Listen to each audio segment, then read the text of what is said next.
And then admit everyone.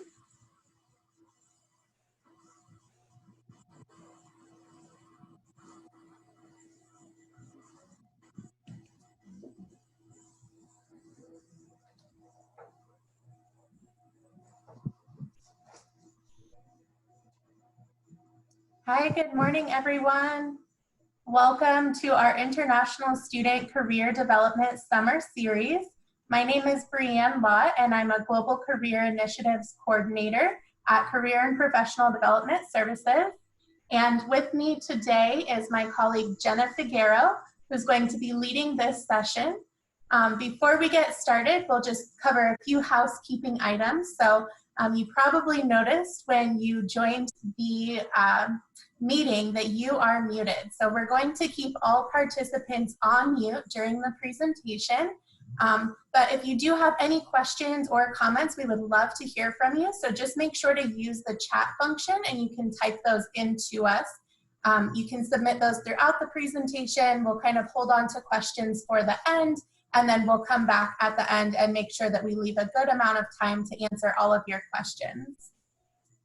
This meeting is being recorded, so if you miss any part or want to re-watch a certain section, don't worry, I'll send out the link to the recording and you'll be able to access that next week. So without further ado, I would like to hand it over to my colleague, Jenna. Perfect. Thank you so much, Brianne, for the introduction. Hello, everyone. So happy that you could join us for today's webinar on crafting your application. Like Brianne mentioned, my name is Jenna Figueroa, and I'm a career and industry specialist with Career and Professional Development Services. I work with all students and alumni, but I do specialize specifically within our career interest communities in business and then public, social, and human services. And just to reiterate what Brianne said, if you will have any questions throughout the presentation or need any clarification, feel free to throw those questions into the chat box and either Brianne or myself will help to answer those. So we'll go ahead and get started. Share my screen with you all. Okay, perfect. So today we're going to be talking about CVs and resumes. How do we format one? What do we include in one? How are they similar? How are they different? When do we use a CV? When do we use a resume? All of those questions are going to be answered throughout this presentation. So just a quick overview of what we'll discuss. We're going to talk about the importance of identifying a goal.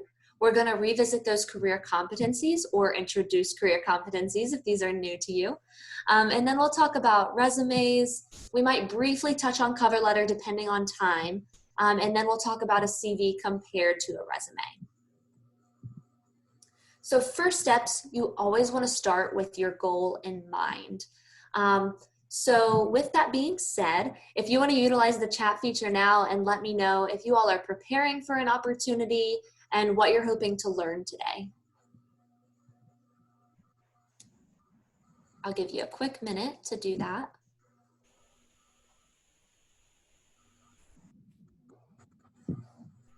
Grad school applications, awesome.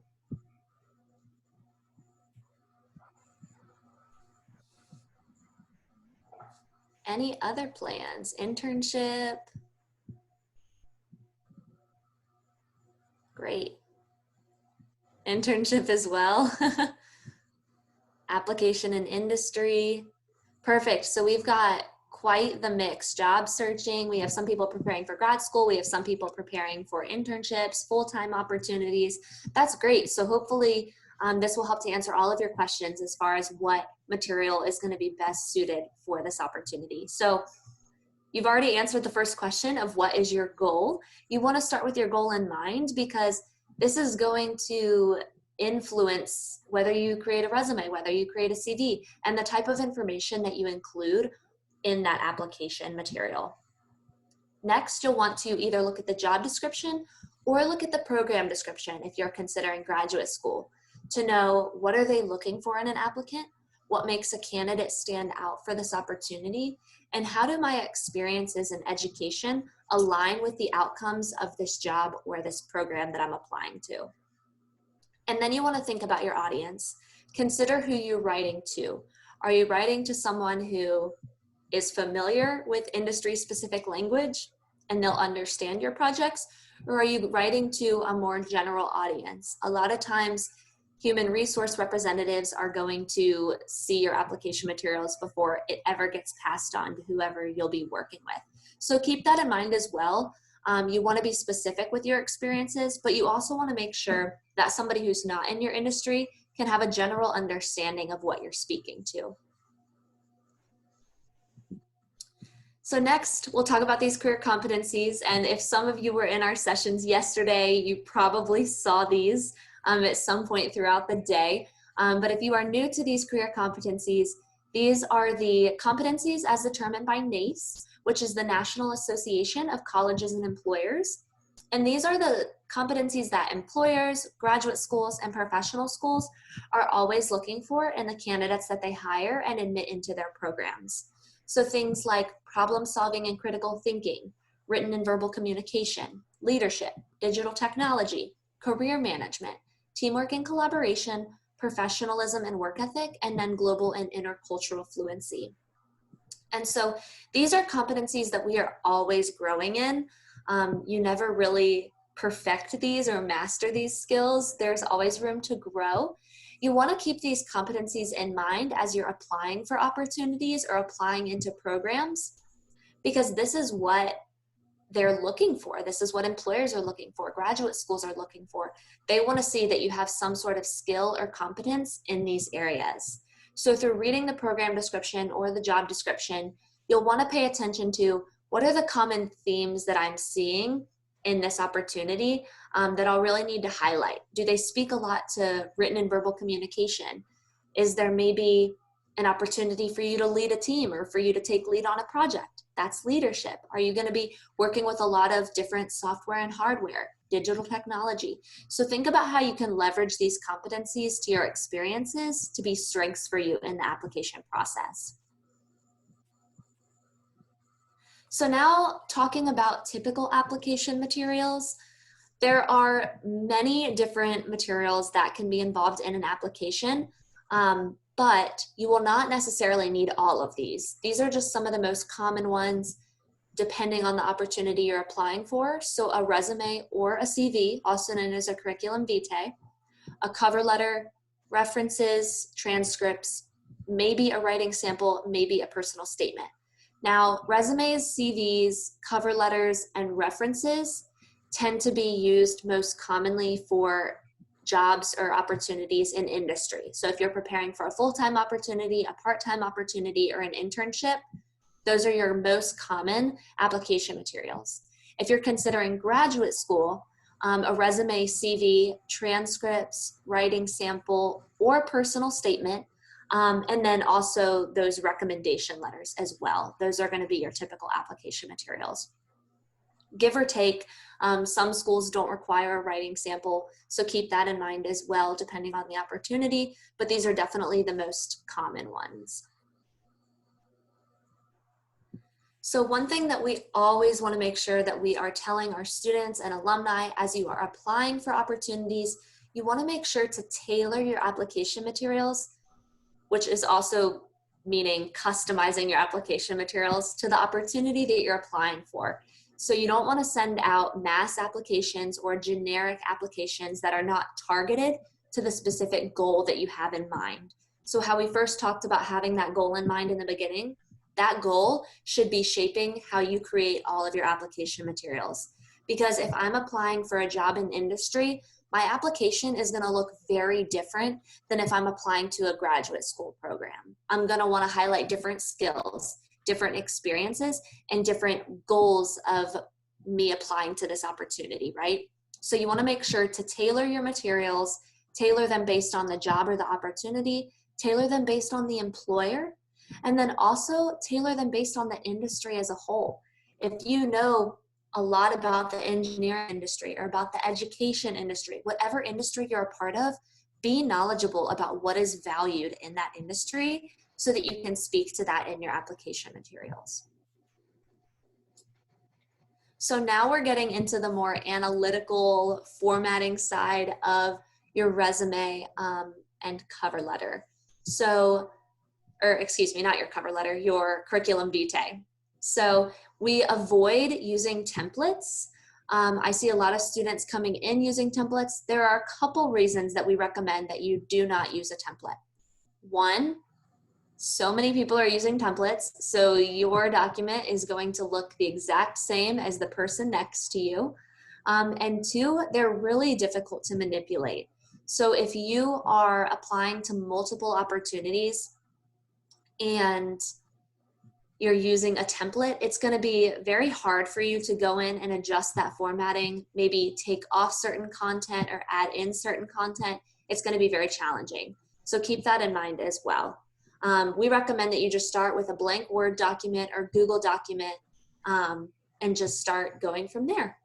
Start adding in your header and all of that information. You want to make sure that your resume is black and white. And let me preface this by saying this is how you would format a resume or a curriculum vitae if you're applying for opportunities in the United States. So this could look different if you're applying to other countries, and we'll talk about that a little bit later. But for opportunities within the US, this is typically what formatting should look like. Black and white. Avoid color. You do not need to include photos. You don't need to include ethnicity, national origin, religion, height, any of that, no photos. All of that can be left out of your application materials for opportunities in the US. You want to make sure that your document is also single space. You want to maximize the space you have on the page. So single space, your margins can be anywhere from 1/2 inch to 1 inch. You want to make sure to choose an easy to read font. So now is not the time to get creative with your font choice. Avoid cursive, any scripts, any hand lettering. Stick to your really basic fonts like Arial, Times New Roman, Georgia, Calibri, and so forth. Your name should also be the biggest thing on the page. It shouldn't take up the whole page, but we recommend between 14 and 16-point font. You want it to be easily identifiable so whoever is reviewing your application can see, okay, I automatically know whose document I'm reading. And then the rest of your resume should be between 10 and 12. No larger than 12, no smaller than 10, because we want to make sure that it is accessible to all of the people who could be reading your document. So here are 2 different samples of how you could format your contact information. Your contact info is going to be the first section of your resume or curriculum vitae. And this is the information that provides access to you. So including your name, your LinkedIn account, we really encourage you to include a LinkedIn over a physical address. 1, for safety reasons, but 2, your LinkedIn is your online professional presence and there's no limit to what you include. So it's a great networking tool too. So if you don't have your LinkedIn in your application materials, I would encourage you to consider adding it. And then you also want to make sure to include a professional email. We recommend your ASU email and then a number that you can be reached at.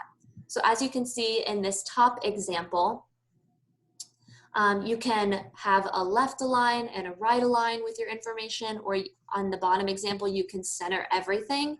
There's not one right way to do it. You just want to be consistent with your formatting. But as you can see too, the name is a little bit bigger than the rest of that information. And so following those formatting guidelines, just make sure that your name's a little bit bigger. Following your contact information, you'll have your education. And so with your education, you want to make sure that you're including, the full name of your degree. So a Bachelor of Science, Bachelor of Arts, Master of Arts, whatever that is. You want to avoid abbreviations and acronyms throughout the entirety of your document. So you'll want to make sure to include that degree, include your graduation date or your anticipated graduation date. If you have any minors or concentrations, feel free to include those with your GPA. This is really important too. You want to make sure to include your GPA out of a 4.0. Some of you may know other countries use 8 or 10-point scales. And so here at ASU, using a 4.0 scale, you want to make sure to signify that on your document. And then, of course, you want to make sure to include the university you're attending as well as the location. And if you want to include any honors you've received, academic honors, you could include them here as well.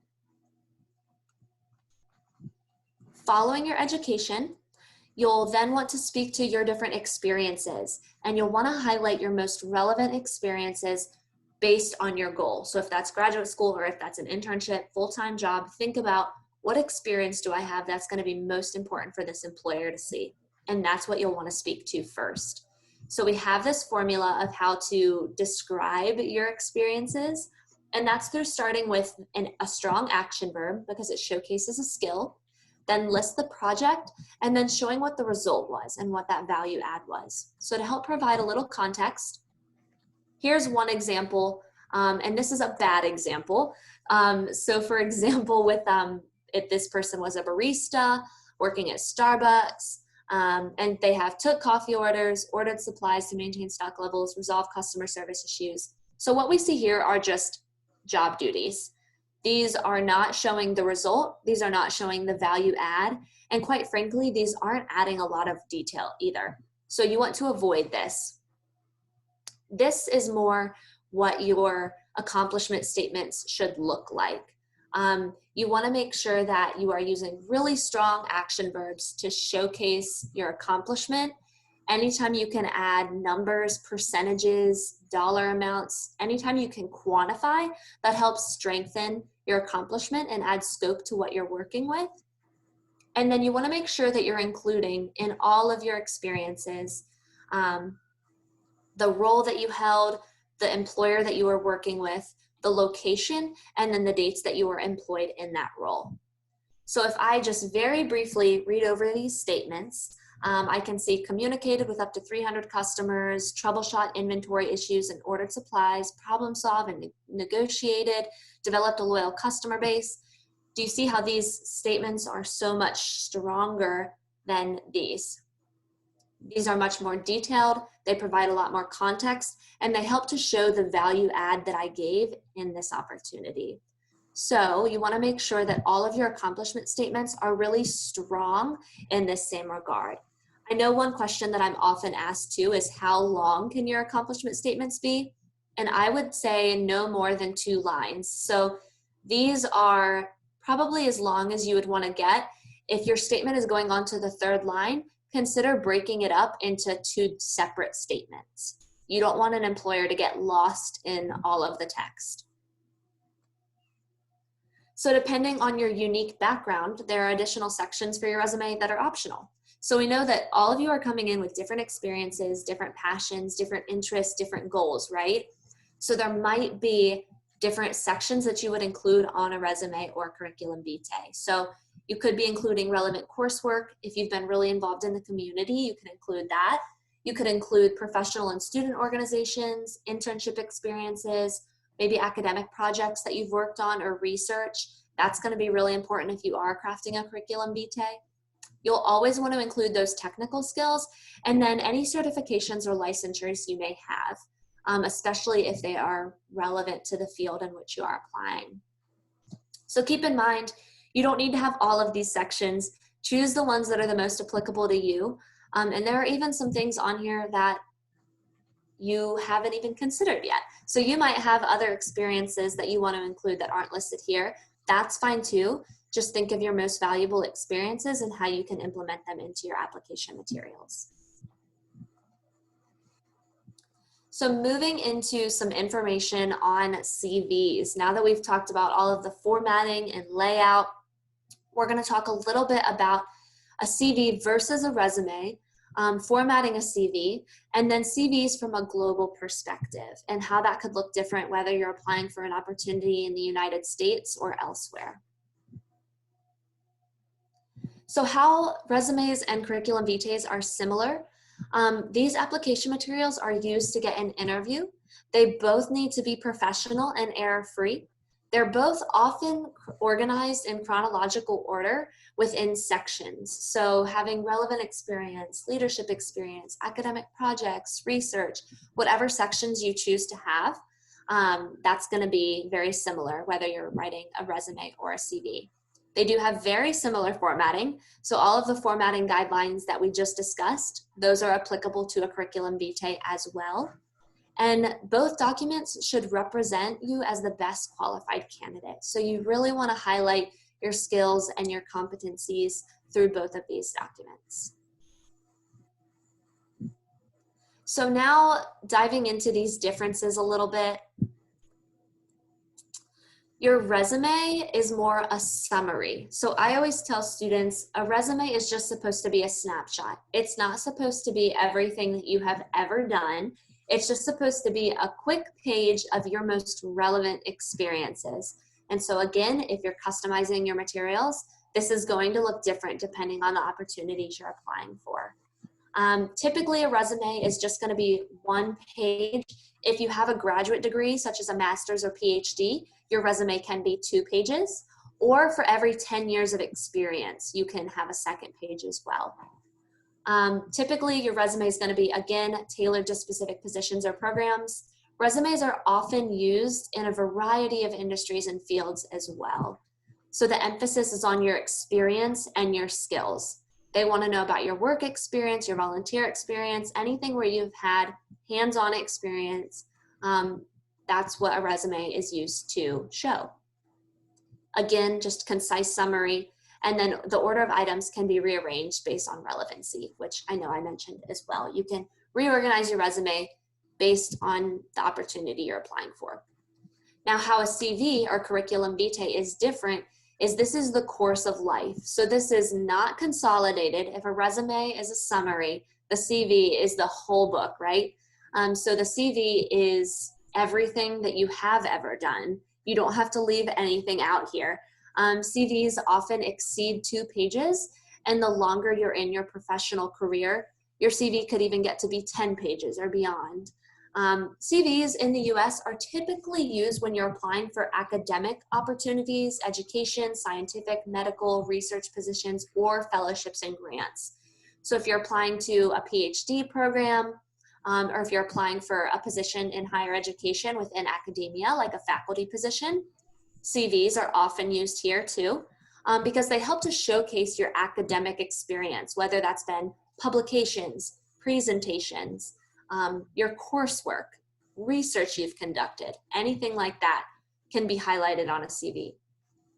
These are a detailed overview of your life's work and accomplishments. So whereas a resume, we're condensing, we're only focusing on the highlights. With a CV, you are focusing on the details of everything that you have completed, but organizing it similarly. And the content sometimes remains the same for each application, but the cover letter would change accordingly. So for example, if you're applying to multiple graduate schools or you're applying to multiple opportunities in academia, you might be highlighting the same research or publication or expertise that you have, but your cover letter or how you're applying for those opportunities or your personal statement, if it's a graduate program, would change. So the purpose of a CV in a clear and readable format is to showcase your educational background, maybe your research and teaching experience, again, publications, presentations, honors awards, and other sections that are relevant. It's supposed to convey factual information about your accomplishments, and it can also be helpful to indicate your focus. So if you are applying to opportunities in academia, like a faculty position, keep in mind, are you applying to an R1 institution, a research institution, or are you applying to a teaching-oriented institution? What are your primary job responsibilities going to be? Because this can help to focus your document a little bit more. You want to make sure to communicate how your focus aligns with the institution or organization. The same is true if you're applying to a graduate program. Why that graduate program? Why that university? You want to be able to showcase how your educational accomplishments have really set you up for success for that program. And then know that a certain number of pages is not needed. You do not need to eliminate relevant experiences to save space. And with a CV, you want to make sure to include a header and a footer within your document so that your pages they stay in order. So my last name is Figueroa. If I were to create a CV, I would have my first page say Figueroa 1, my second page Figueroa 2, and so forth. And that's because CVs can become quite lengthy. It helps to keep all of your experiences in order. And then of course, lastly, you want to make sure to keep your design professional, simple, clean, clear, and easy to read. As far as headings, there is not a single set of right headings. You really get to be creative in the headings that you choose. You just want to make sure that you are pulling out your strengths and your accomplishments as they relate to the opportunities that you are applying for. So maybe discuss with other colleagues and faculty in your industry, maybe review relevant job descriptions, or even reflecting on your own personal experiences and strengths. You know, if you have extensive research experience, that should definitely be on your CV. If you've been working in industry for the past couple years, highlight your professional experience. So reflect on what you already have accomplished too and how you can implement that into your curriculum vitae. And then also think about what headings would enable you to most effectively convey the value that you would bring to a particular institution or organization. So if you're applying to a research or a research institution or research focused, I might want to highlight my research and publications, right? Because I know that that's going to resonate with the people working at that university. So keep that in mind as well. What headings are going to help me to stand out for this opportunity? And one question we're often asked too is, how do you convert a CV to a resume? So maybe you're starting with a curriculum vitae, or you're starting with a document that is more than 2 pages, and you want to know how to condense it down to that 1 or 2 page limit as a resume.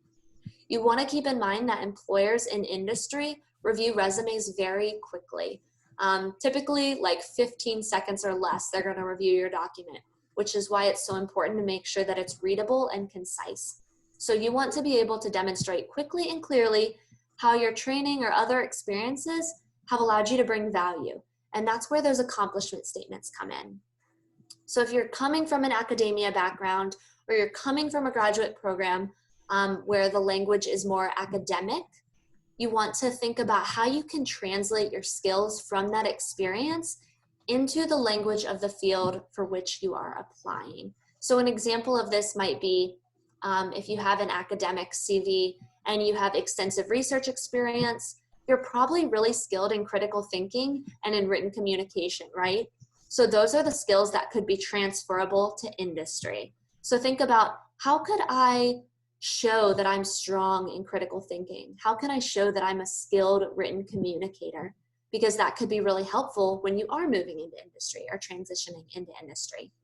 So again, if you're transitioning from a CV to a resume, pull out your most relevant experiences for the opportunity, and then try to think about the transferable skills or those career competencies that translate from the academic world to the industry.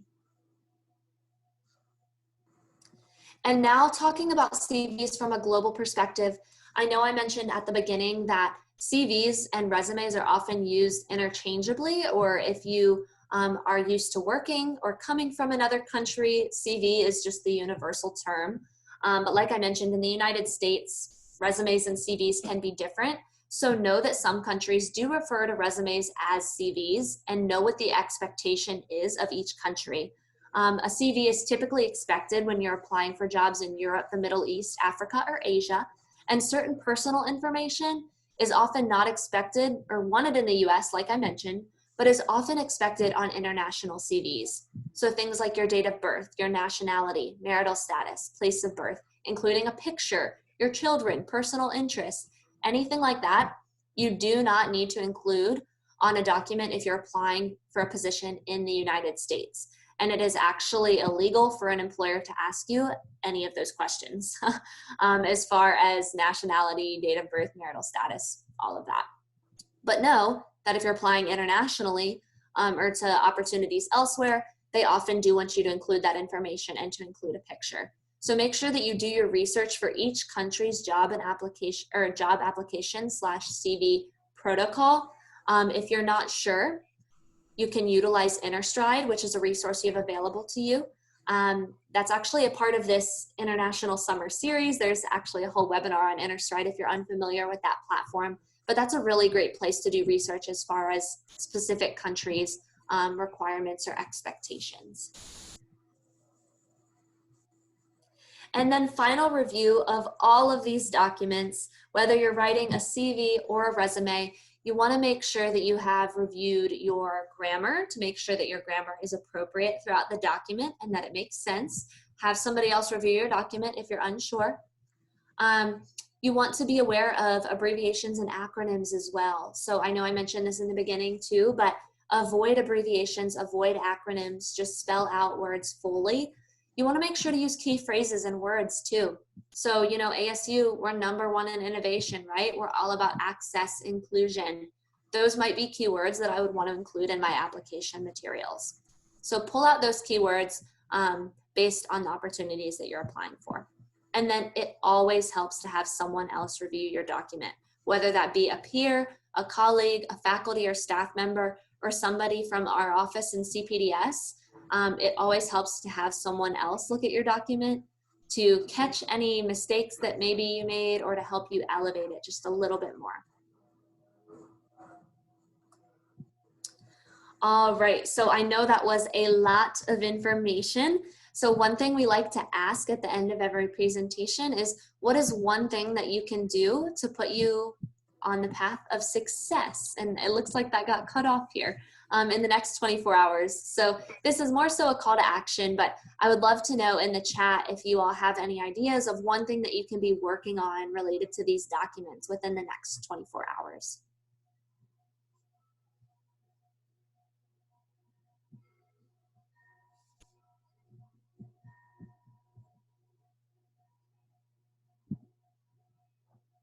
Transitioning CV to resume? Awesome. Yeah, that's a big one.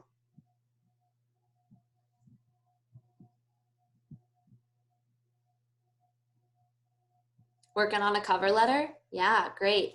And we have a lot of resources and handouts on our website, career.asu.edu. If you want to access some of those handouts too, that can help you with writing a cover letter as well. Editing CV, awesome. Awesome, yeah, thank you all so much for sharing. I'll go ahead and stop sharing my screen. And if you all have any other questions or clarification that you need from the presentation, please feel free to throw that in the chat feature. Thanks, Jenna. This has been such an informative presentation this morning. I know that I've definitely learned some things. We did get several questions throughout the presentation, and we were able to provide a response in the chat function, but I would love to get your ideas about these questions as well and make sure that they're included in our recording of the presentation. So I'll just go through these one at a time. One of the questions that we got is if you could explain a little bit more what the career management career competency is. Yes, great question. I know that one is a little bit tricky. So career management has to do with your self-awareness of career and knowing where your next steps are. So, you know, right now I'm a career and industry specialist, but my career management would be thinking about, okay, where do I want to improve? What do I want my next opportunity to be? What goal am I working towards next? So just being self-aware of where you are in your career and the goals that you have moving forward and how you're going to manage that. That's kind of the best way that I think about it. Awesome, thanks. We also had a question about references, and I think one of the slides, it was listed as an application material, and so someone was a little bit maybe thinking that that was referring to a reference paper. So I clarified that references are individuals who you can contact or list their contact information as part of your application. Will you provide just a little bit of a deeper description about references? Yeah, definitely. So with references, typically when you're applying to an opportunity in industry, a job is going to ask you to provide generally 3 to 5 references. And references are professionals or colleagues in your network that can speak to your ability to be a good employee or who know you in some professional capacity. So, you know, you could ask a previous supervisor to serve as a reference for you. It's basically someone to speak positively on your behalf for an opportunity. So, you know, if I'm interviewing someone to work with me, I might want to call up people who they have worked with previously to ask them questions about their work ethic, about the value they bring to a team, just to learn more about who they are as a professional from somebody else's perspective. So typically when you apply for opportunities in industry, they'll ask you to list some references. just as people that they can reach out to ask more about your professionalism. And references for industry, they're typically called recommendations or asking for letters of recommendations if you're applying to a graduate program. And that's where you would reach out to maybe a faculty member, a professor, a staff member that you've worked really closely with to have them write a letter of recommendation on your behalf. Awesome. Katrina asked about which email is best to provide on a resume or a CV, saying, I've heard previously that it's not best to use your school email because it can be temporary and might look less professional. What are your thoughts on that? Yes, so this is definitely one that people have opinions about. So there's not one right or wrong answer. I personally recommend using your school email, especially if you are a recent alum or you're a current student, because it shows that you are a current student and it's already a professional email. If you are a more seasoned alum and you're not sure whether you get to keep that email or not, then you could use another one. If you're not comfortable using your ASU email, that's fine. Feel free to use a Gmail or whatever other email that you would choose, but just make sure it's professional. You don't want it to be like Dancing Queen 0567 or something like that. You want it to be, you know, your name, something professional that you can put on an application. So as long as it's professional, if you don't want to use your school email, that's totally fine too. Great. One question about CVs and if those should be single-spaced just like a resume. Yes, great question. So CVs should also be single-spaced, but keep in mind that you can also create spacing in between experiences so that it doesn't look like one long body of text. You just want to maximize the space that you have, but you also want to make sure that you're creating spacing within sections so that it's a little bit more readable for whoever's reading it and easy to find that information. All right, and one last question. Can you talk about the summary on a CV? Yes, so summaries are optional. You do not have to include one, but if you choose to include a summary, typically those are just a couple sentences highlighting who you are as a professional and what makes you unique. So this is where I would really encourage you to be self-reflective over your professional journey and what competencies and skills that are really unique to you that you can speak to in a few short sentences. A summary is just supposed to be a quick professional snapshot of who you are and really the biggest pieces of value add that you have to bring to a team. But know that summaries are optional too. Hopefully that helps answer that question. Thank you, Jenna.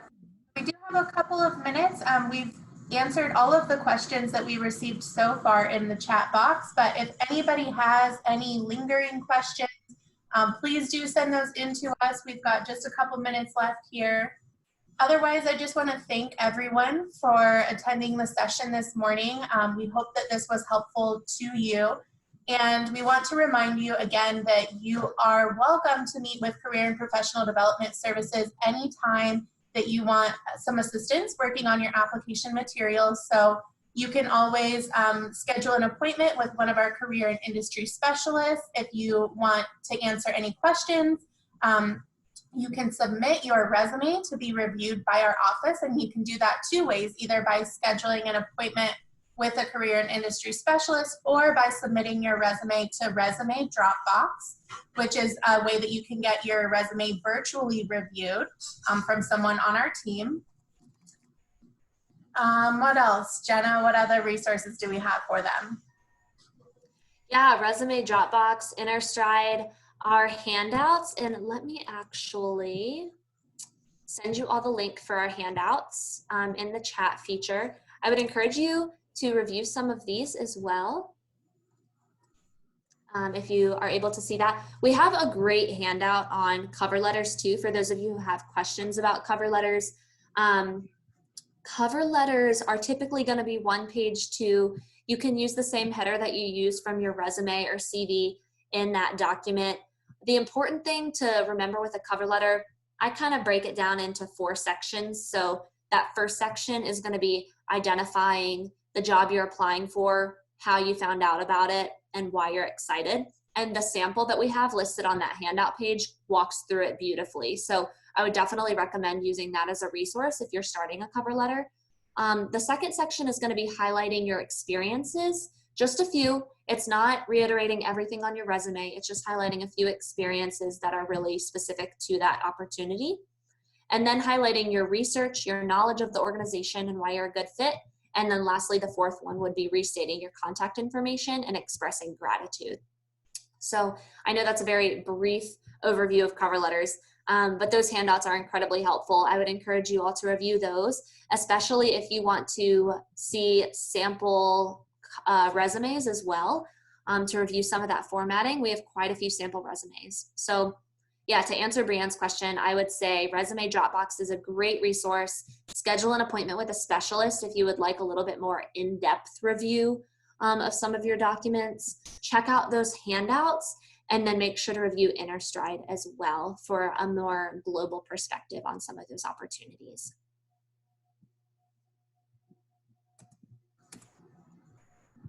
And it looks like we did have one more question come in about how many bullet points you recommend under each experience. So maybe you can talk about kind of the length of each section for both resumes and CVs. Yeah, that's great. So as far as bullet points, I always recommend having at least 2, because if you're including a bullet point, it implies a list, right? So I would say no fewer than 2, but if you have been in an experience for a while, you're going to have a lot to say about that experience, right? So you could go anywhere from maybe 6 to 8 bullet points. You don't want an entire page of accomplishments. You want to, again, condense. So focus on what are the biggest accomplishments from this experience. So for maybe if I was highlighting an academic project that I worked on for a semester, I might only have 2 bullet points. But maybe I've been working in this job for 2 years, and so I have a lot of accomplishments. So I have 6 bullet points for that one. So it doesn't have to be consistent either. You can have a different number of bullet points for each experience. You just want to make sure that you are highlighting your most important accomplishments for that experience. And the same is true whether it's a resume or a curriculum vitae.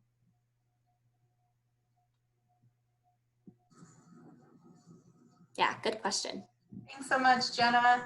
All right, well, it looks like that's it. So thank you everyone for attending this session. Just as a reminder, I will send out the link to the recording early next week, so you can be on the lookout for that. And please do check out the rest of the sessions that are being offered as part of our International Student Career Development Summer Series. We have lots of great sessions. Like Jenna mentioned, we will be talking about InterStride today at noon. I definitely recommend that session. Really great resource for international job searching. And so we hope to see you again. Otherwise, have a great rest of your day.